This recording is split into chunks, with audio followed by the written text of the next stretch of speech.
In 2025, the only time you saw Ricky Fowler on screen was in flashbacks, not on scoreboards. But that silence, it was about to get loud. No top 10 finishes in 9 starts. 9 starts. For a 6-time PGA Tour winner, that's not a slump. That's a slide. A slow, painful fade from relevance. According to Yahoo Sports and Golf Monthly, Fowler hadn't cracked a single leaderboard since the season began. And it wasn't because of injury, scandal, or some dramatic sabbatical. He was out there, competing, trying, but nothing was clicking. When the game stops noticing you, you've only got 2 choices: disappear or fight. His world ranking told the same story: 125th. Not just low, historically low. For the first time in over a decade, Ricky Fowler had fallen into a tier of players barely holding on to their PGA Tour status. He wasn't just slipping, he was spiraling. Golf's golden boy was now closer to missing cuts than making headlines, the kind of fall that doesn't spark outrage. It causes indifference. And when fans forget you, comebacks don't come easy, unless you steal them.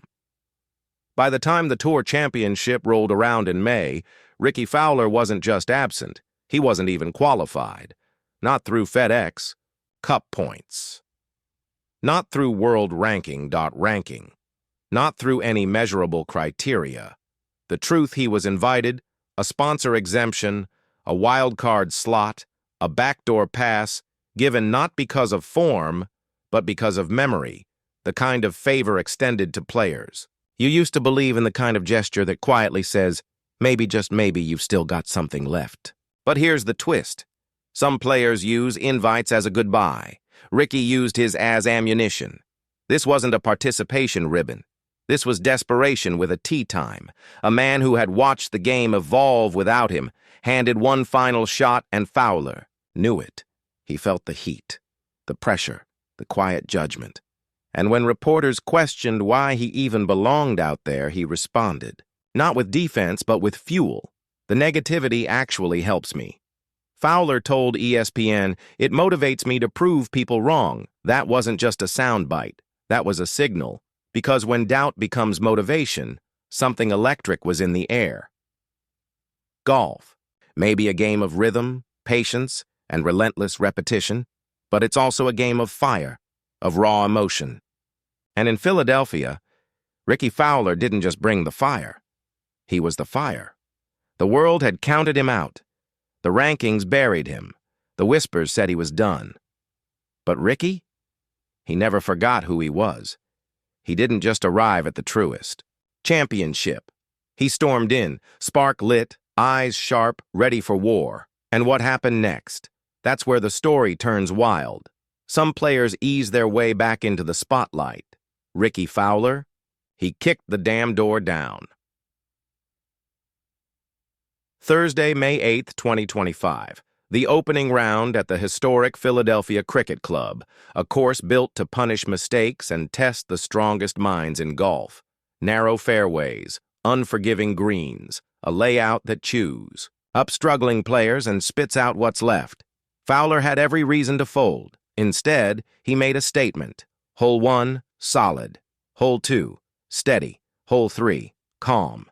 Then came holes 4, 5, and 6. A stretch of golf that felt like it had been ripped from the highlight reels of peak Ricky birdie. Birdie. Clean. Controlled. Ice in his veins. He wasn't just back. He was better. And the game? It never saw him coming. Whisper it. It roars. In a flash, the player they'd all forgotten was suddenly burning up the leaderboard, glowing red, turning heads. And whether the golf world realized it yet or not, it was watching. Everyone was.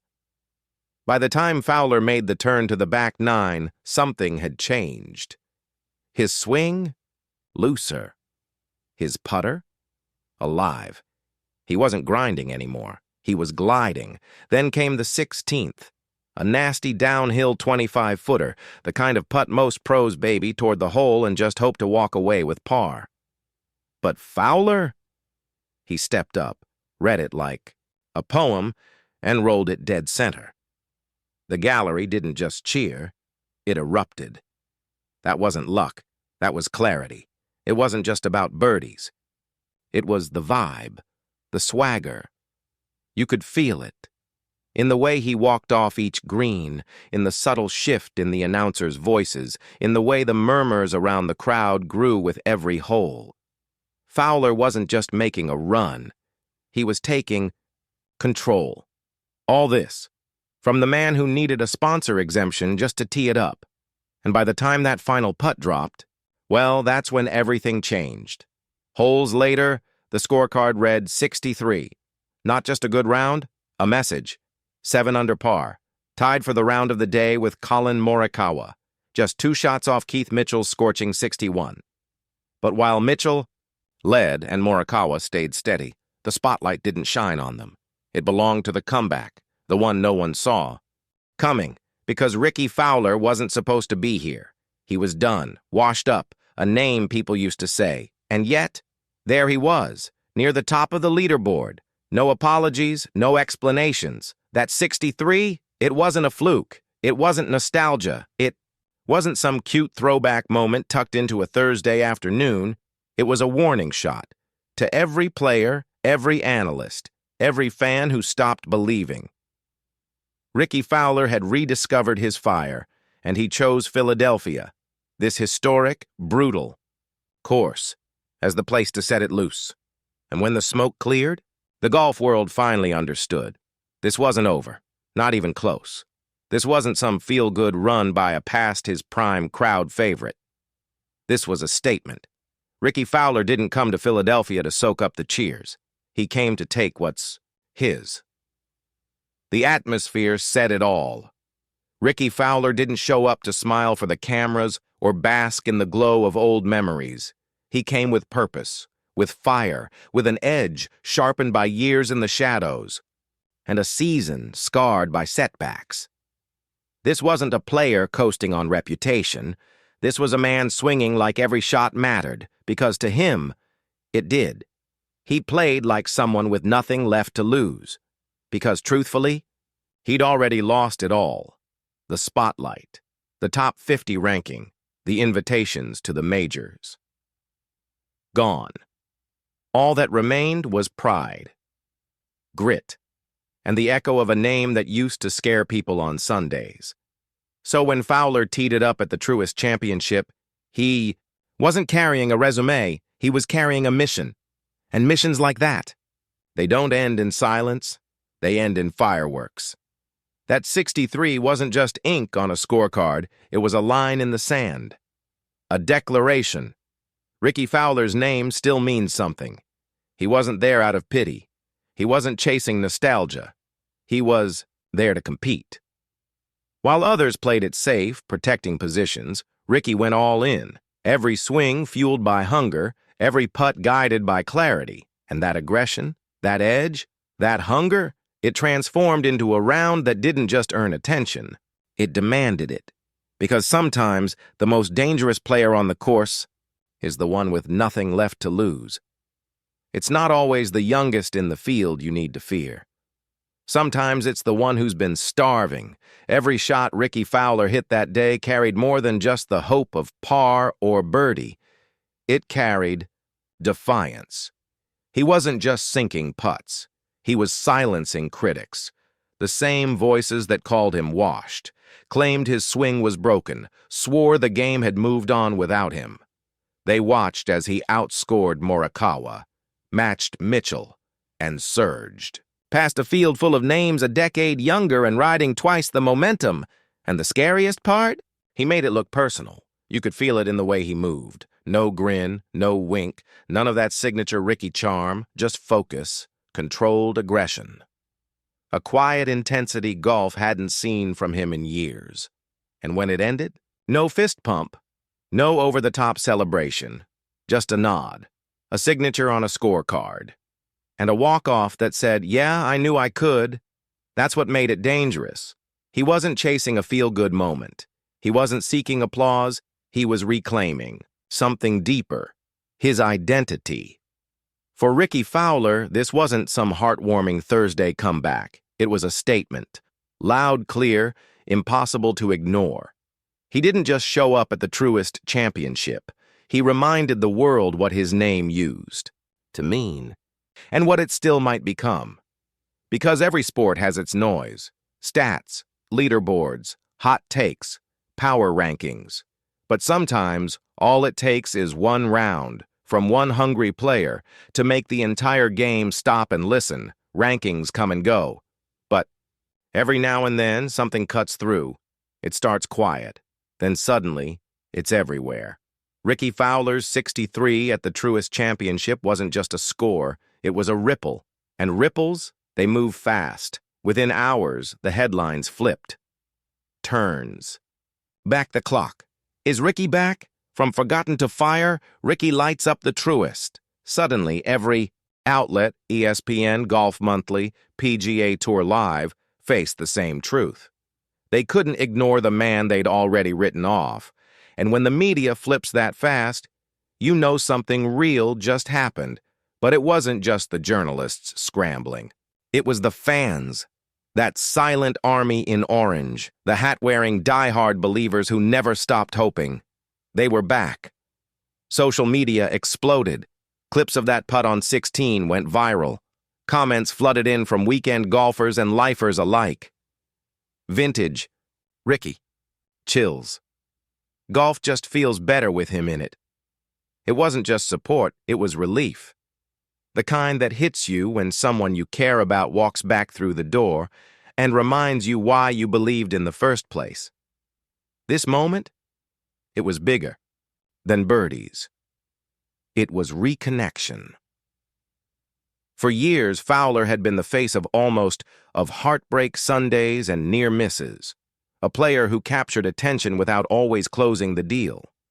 But after this round, he wasn't the story of what could have been. He was the story of what was and what might be again. He wasn't just the story of what could have been anymore. He became the story of what might still be. And that changed everything, because that sponsors exemption into the PGA Championship. It no longer looked like a handout. It looked earned. Suddenly, no one questioned his spot.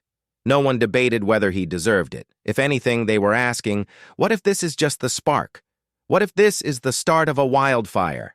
Doubt left the room, and in its place, expectation. But what made it all more powerful and more poetic was the timing. Golf in 2025? It hasn't exactly been whole. Levy versus PGA, stars defecting, lawsuits pending. Fans divided, sponsors anxious, the game's been fractured, and then, this one moment, one round, one familiar face, playing inspired golf with nothing on the line but pride, no drama, no politics, just a man chasing greatness, and somehow everyone got behind it. For one afternoon, Ricky Fowler's 63 became something bigger than just birdies. It became a unifying thread in a divided sport, something pure, something real, something that reminded everyone, from broadcasters to beer-drinking fans on Saturday couches, why golf still matters, because highlights fade, but stories endure. Golf didn't just need a stat line, it needed hope. And in Philadelphia, that hope wore orange and shot a 63. When a player like Ricky Fowler starts making noise, the golf world listens. But when he starts making headlines again, you don't just watch, you start asking questions, and one question echoed louder than all the others after that Thursday at the Truist Championship. Is this just a spark? Or is something bigger catching fire? Because if you've followed Ricky's career, you know how hot he can burn and how fast that flame can flicker. That's the story we've watched for over a decade, the early hype, the near misses, the flashes of brilliance, followed by quiet Sundays. So yeah, we've seen this movie before. But this time, something feels different. And in sports, sometimes a feeling is the first sign that history is being made. According to ESPN and Golf Monthly, Fowler's putting stroke, the one that made him lethal inside 10 feet, is back. His scoring average is dropping. His confidence, rising. His confidence was rising. But unlike the chaotic years of swing overhauls and coaching changes, Fowler didn't look like a man searching anymore. He looked settled. Not perfect, but clear. He's not rebuilding. He's returning. And when clarity meets momentum, it stops being a comeback. It becomes a campaign. Here's what separates this moment from all the others people once labeled Ricky's return. He's not chasing attention anymore. He's commanding it. Not with controversy, not with commercials, not with curated social media. Just with performance, pure, undeniable, leaderboard-shaking performance. In a sport where so many scream for relevance, Fowler is earning it, quietly. That 63 didn't feel like a farewell. It didn't feel like nostalgia. It felt like a warning shot, the kind that doesn't ask for respect, it demands it. The kind of round that says, "You forgot about me." That was your mistake. Because when a player who's almost vanished walks into a stacked field and torches it, you don't pay attention out of sentiment. You do it out of self-preservation. And here's the wildest part. He hasn't even won yet. Ricky Fowler is reshaping the narrative, not with a trophy, but with presence, with rhythm, with danger. He's doing what few athletes ever pull off, turning influence into performance, and performance into relevance again. And if this is just the beginning, then the story of Ricky Fowler in 2025 might be the best one golf has told in years, because rising stars, they capture your attention. But returning legends, they capture your belief. So, is Ricky back? Maybe. Maybe not. But one thing's certain, he's not done, not even close. And if he keeps swinging like this, the next roar you hear on a Sunday, it won't come from a new name, it'll come from a familiar one, wearing orange, walking tall, and reminding the world. Comebacks aren't given, they're taken, others get chosen. Ricky? He was invited back into the fight, not because he qualified, not because recent form or rankings earned it, but because he was given a sponsor exemption, a courtesy, a lifeline, a nod more to nostalgia than necessity. As NBC Sports put it bluntly, Fowler, a 6-time tour winner, had played 9 events this year without a single top 10 finish, and needed that exemption just to compete this weekend. This wasn't a farewell tour. It was the spark nobody saw coming. That's not the resume of a contender. It's the profile of a fan favorite clutching the last threads of relevance. But what happened next? It flipped the entire golf world upside down. Sometimes silence isn't defeat. It's the sound before the storm. Because Ricky Fowler didn't just show up at the 2025 Truist Championship. He arrived. What followed wasn't just a good round. It wasn't a feel-good moment or a nostalgic lap around the course. No, it was a statement, one that stunned fans, left analysts scrambling, and had competitors wide-eyed. What do you do when your name is fading? You play like it still means everything. Here was a man practically counted out, swinging like his reputation depended on it. Because honestly, it did. And that's what makes this moment so electric. This wasn't supposed to happen. The Truist field was stacked with heavy hitters. The venue, a brutal test of precision and nerve. The stakes? Sky high with major championship momentum building and the FedEx Cup race tightening. No one, absolutely no one, had Ricky Fowler penciled in as the headline. It's the stories nobody predicts that hit the hardest, and that's what made this so perfect. There's a certain magic in sports when someone you've written off walks back into the fire and burns brighter than ever. When Fowler teed off in round 1, no one expected what was about to unfold. Some rounds whisper. This one screamed. Sometimes a round of golf is more than just a number on a scorecard. Sometimes it's a message, loud, undeniable, and aimed straight at the doubters. On a Thursday afternoon at the 2025 Truist Championship, Ricky Fowler delivered that message. With precision, with fire, and maybe just a little bit of revenge. This wasn't momentum, this was ignition. Blazing 7 under 63. Let's not downplay it. This wasn't a casual 68 that sneaked him into contention. This was a round that exploded off the leaderboard. The kind that turns heads before breakfast is even over. And it came from the guy who wasn't even supposed to be here. The same Ricky Fowler who'd gone winless all season, who needed a sponsor's exemption just to tee it up. Suddenly, he walked into the Philly Cricket Club and played like he owned the place. There's a moment in every comeback when doubt dies. This was it. The round itself was a masterpiece of momentum. It started solid, tidy pars. No fireworks. Then it happened. Birdies at 4, 5, and 6, clean, confident. Just like that, the swagger was back. You could feel it. In the broadcast, in the crowd, even in Fowler's own posture. This wasn't just good golf. This was locked in. Golf, a hot streak, controlled fire. But he wasn't done. On the back 9, Fowler shifted into another gear. Birdie on 11, another on 13. And then the putt on 16, a slick downhill slider that dropped dead center, the exclamation point. He didn't flinch. Not once. By the time he tapped in for par on 18 to card that 63, the tone was set. He walked off the course not just as a contender, but as the story of the day.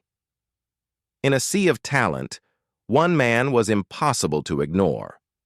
He hijacked the storyline, and what made it even more dramatic was he wasn't alone at the top. Fowler shared round of the day honors with none other than Collin Morikawa, who also fired a 63, yet both were still chasing Keith Mitchell, who stunned everyone with a blistering 61. Still, the real story wasn't Mitchell or Morikawa, it was Ricky. Because no one expected this from him, you don't quietly reclaim your throne. When a former Golden Boy emerges from the shadows and starts torching the leaderboard, it's more than just a great round. It's a signal, a warning shot, a declaration that he's not just back, he's dangerous again. And maybe, just maybe, the clock isn't ticking on his career the way everyone thought it was. When a number becomes a moment, history listens. This 63 wasn't just a number, it was a roar. For Fowler, it was personal. For the fans, it was electric. For the rest of the field, it was a wake-up call. The guy everyone thought needed an invite to show up, just showed everyone up. One round changed everything, and the story is just getting started. Next, we dig into the bigger picture. How Ricky went from outsider to main event, and how that PGA exemption wasn't just a courtesy, it was the next chapter in a story suddenly feeling very far from over. You don't get handed respect. You earn it, or you take it back. You don't get into majors on memory alone, not in this era, not with the depth of talent and the pressure to perform week after week, but Ricky Fowler, he found a way. When headlines change mid-season, you know something big just happened. After that electric 63 at the Truist Championship, the golf world wasn't just watching, it was reconsidering everything. Suddenly, the guy with no top 10s in 9 starts had become the headline. And while the scoreboard told one story, another was unfolding behind the scenes. A story about opportunity, about legacy, about a door being opened. Not by rankings or points, but by respect. No noise, no drama, just one name quietly returning to the biggest stage. Because just days before the PGA Championship field was finalized, a headline quietly dropped. Ricky Fowler had been granted a special exemption to compete. No fanfare, no press tour. Just one of golf's biggest tournaments saying, yeah, we still believe in him. They didn't owe him anything, but they gave him everything. They didn't have to let him in, but they did. Think about that. The PGA doesn't hand out participation trophies. This is the PGA Championship, one of golf's 4 sacred stages. Entry is earned through victories, rankings, qualifying events. It's not a charity case. It's not a thanks for the memories type of event. So when Ricky Fowler's name showed up on that list, it meant something. The game hasn't forgotten who helped build it. It meant the people who run this game still see what he brings to the game. It meant the gatekeepers understood that legacy isn't always a straight line, that sometimes greatness deserves a second chance. Some invitations are just polite gestures. This one, it lit a fire. Make no mistake, this wasn't a sympathy invite, it was a spotlight. You don't hand Ricky a mic and expect him to whisper, because Fowler didn't just accept that exemption, he weaponized it. He stepped into the PGA Championship not as a ceremonial figure, but as a wild-card threat, the guy who's been there before, the guy who knows what Sunday pressure feels like, the guy who's been counted out and keeps showing up. He's not just getting back in the game, he's reshaping the leaderboard. That's the beauty of what Fowler is doing in 2025. He's not merely clawing his way back onto leaderboards, he's forcing his way back into the rooms that matter, into majors, into conversations, into the collective mindset of a sport that had nearly moved on without him. Every opportunity comes with a timer, unless you turn it into history. And here's what makes it even more powerful. Every exemption has an expiration date. Every invite comes with a price. But when a player turns those chances into moments, like Fowler has, that's when the narrative shifts. That's when the comeback becomes real. Don't ask why he's here. Ask who's ready to keep up. Now, the question isn't why Ricky Fowler was invited. It's who's going to stop him now. Because this comeback, it's just getting warmed up. Next, we dig deeper. Let's pull back the curtain and ask the big question. Is this just a spark or the start of something much bigger? Comebacks in golf are tricky. They rarely follow a smooth, straight path. More often than not, they tease you, one hot round here, a flash of the old swing there, only to fade just as quickly. But what Ricky Fowler is doing in 2025 feels different. This doesn't look like a one-off. It doesn't feel like nostalgia bait or a lucky week on a soft course. This feels deeper, a shift, a second wind. Because if you've followed Ricky's journey, you know how far he's had to climb just to get back into the conversation. Once one of golf's brightest stars, a player's champion, a major runner-up multiple times, and a Sunday, contender fans couldn't take their eyes off.